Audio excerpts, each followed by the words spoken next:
গোটেই গকুলৰ ৰাইজক মোক নমস্কাৰ আৰু দেই। নন্দ মহাৰাজৰ ঘৰ আজি উদুলি মুদুলি। বৃদ্ধ বয়সত হ'লেও ল'ৰা পোনা এটা পাইছোঁ আৰু দেই, ঈশ্বৰ আৰু ভাল লাগিছে।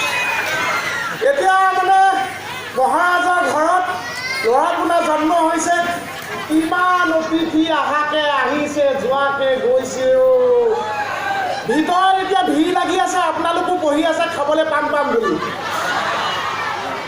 সকলোকে শ্ৰদ্ধা জনাইছে, এষাৰ কথাহে কয় বোলো দায়টোক নধৰিব আৰু।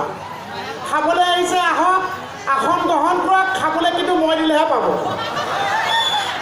ভিৰ ভাৰ নকৰিব।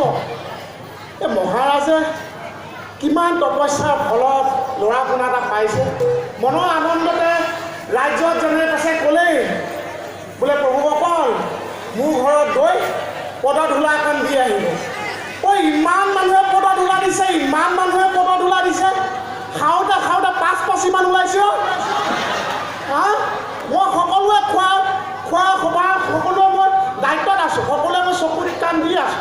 মোৰ খোৱাটো কোনোটো লোৱা নাই, মই খাইছোঁনে নাই, আমাৰ কি পেট নাই, আমাৰ কি ভোক নাই, ভাল লাগিছে। আমাৰ যশোদা আহিলেও ভাল লাগিছে। আইটো কাম কৰি কৰি কঁকাল লাগিল। এতিয়া সাৰা দায়িত্ব মোক দিছে, ময়ে সাৰিছোঁ।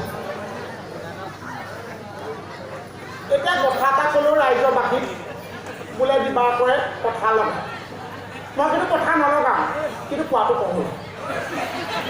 আই কিন্তু অকণ অহংকাৰ হৈছে, ল'ৰা পোনা পালে যে অহংকাৰ অকণ হৈছে। আই যেতিয়া গৰ্ভৱতী আছিলে, আই চোৱা চিতাৰ দায়িত্ব মোৰে আছে। খোৱা বোৱা যোগাৰ যি লাগে মই দিওঁ। তেতিয়া ইমুকটো আনচোন দিবা কৰ, আমুকটো আনচোন দিবা কৰ, এতিয়াতো নাই। আগতে আই যেতিয়া মোক মাতে, কুলিৰ নিচিনা মাতে, কেতেকীৰ নিচিনা মাতে, মই আইক কুলিৰ নিচিনা উত্তৰ দিওঁ। এতিয়াতো ল'ৰা পোনা হোৱাৰ পিছত নাই, এতিয়া দিবাকৰ নালাগে। আগতে আই যেতিয়া দিবাকৰ মাতে, মই আকৌ কথা লগোৱা নাই, মই হোৱাটোহে কওঁ। আই যেতিয়া দিবাকৰ মাতে কেতেকীৰ নিচিনা, দিবাকৰ গ'ল নে কি, মই কুলিৰ নিচিনা উত্তৰ দিছিলোঁ। আই আছোঁ।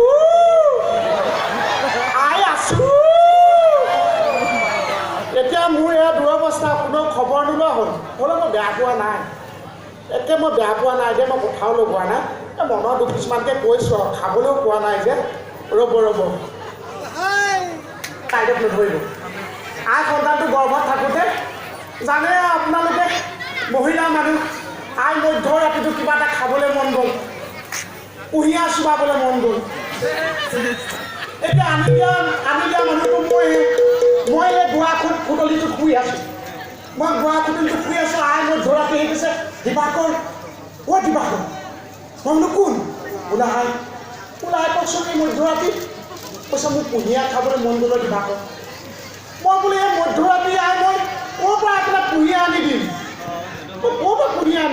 কৈছে নহয়, তই আনি দিলে আকৌ মহাৰাজে কওক তোক শিৰচ্ছেদ কৰিব। মই এইফালেও কৰিলোঁ, মই দুইফালে মৰিলোঁ। কৈছে যা। মহাৰাজে বোলে মহাৰাজ মই এতিয়া নাযাওঁ, আই আদেশ তই যাবই লাগিব।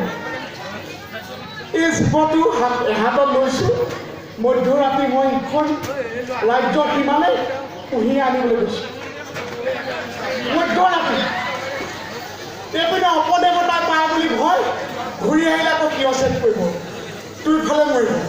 কি কৰোঁ কি নকৰোঁ এনেকৈ ভাবি থাকোঁতে গৈ পেলাই দেখিলে তোৰ একে জাতি বাঁহ এজোপা। মনলৈ তোৰ ঈশ্বৰে বুদ্ধিয়ে এপাক আনি দিলে। এই জাতি বাঁহৰ তলফালৰ পৰা দুইটা কোমলীয়া চাই কাটি আনিলোঁ। বোলো আই ল কুঁহিয়াৰ। বোলে ক'ৰ পৰা আনিলি? বোলো সেই ৰাজ্য কিমান পৰা? আই ডাঙত আছে। জাতি বাঁহ জোপাকে দুই পাতকে কুঁহিয়াৰ বুলি এনেকুৱা চুবাইছে। পাছদিনাখন বোলো আই কালি ৰাতি কুঁহিয়াৰ কেনেকুৱা পাব? কৈছে কি কুঁহিয়াৰ খোৱালিও দিবাকৰ, গোটেই গুৰিকাটো আলু ফালি পেলালে। উপায় নাই, আমি এনেকৈয়ে চলিব লাগিব। এতিয়া মোক খোৱা বোৱা যোগাৰ নাই, খোৱা বোৱা যোগাৰ কওকচোন, মইতো খাব লাগিব, তেতিয়াহে আপোনালোকৰ অতিথি মই সহায় কৰিব পাৰিম। আই বোলো কিবা এটা দিয়ক আই। কৈছে নাই তই পিছত খাবি। মই বোলে যোগাৰ কৰিম বুলি কৈ বোলে আইক কৈ লাভ নাই মই নিজে গৈ ৰাতিৰ খালত গৈ দেখিলোঁ কোমল চাউল এইপিনে আপোনাৰ গুড় বোলো এইবাৰ যদি মই দৈ অকণৰ ব্যৱস্থা এখন কৰি ল'ব পাৰোঁ তেতিয়াহ'লে মোৰ পেট ভৰিব সেই বুলি মনে মনে গৈ দেখোঁ দুৱাৰ খুটলিত এই মলা দৈ মই বোলো ঈশ্বৰে মিলাইছে এতিয়া খাব পাৰিলা সেই দুৱাৰ চুকত বহি কোমল চাউল গুড় ওপৰত দৈ দি সানি খালোঁ জিভাৰ অৱস্থা নহয় পিছত মহাৰাজা ক'লে কৈছে সেয়া দৈ নাছিল সেয়া অতিথিলে আমাৰ চুপ আছিল ক'লে কথা